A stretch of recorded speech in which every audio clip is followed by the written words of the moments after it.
शेतकरी कर्जमाफीच्या मुद्द्यावरून संजय राऊतांनी फडणवीसांवर निशाणा साधलाय। जास्त कर्ज घ्या आणि शेतकऱ्यांची कर्जमाफी करा, 10 लाख ऐवजी 11 लाख कोटींचं कर्ज घ्या अशी मागणी राऊतांनी केली। तर शेतकऱ्यांना देण्यासाठी सरकारच्या तिजोरीत पैसे नाहीत, मात्र मोदींच्या मित्रांना देण्यासाठी पैसे आहेत असा आरोप काँग्रेस नेते नाना पटोलेंनी केलाय।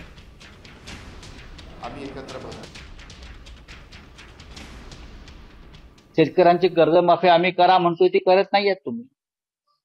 करा ना मग अधिक कर्ज घ्या आणि शेतकऱ्यांची कर्जमाफी करा।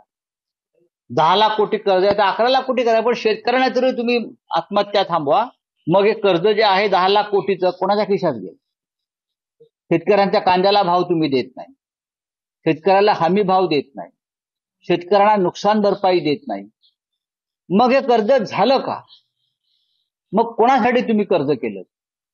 फक्त लाडक्या बहीण योजनेसाठी कर्ज झालं असेल ते तुमच्या खिशातून द्या। मग महाराष्ट्र हे कर्जबाजारी करण्याचं काम जे केंद्र नरेंद्र मोदींच्या मित्रांच्या ताब्यात देण्याचं काम जे ज्या पद्धतीने चाललेलं आहे ते स्पष्ट आहे। आणि म्हणून या लाडक्या घोषणामुळे नाही, मग शेतकऱ्यांचं कर्जमाफी का नाही केली गेली हा पण प्रश्न या निमित्तानं आहे।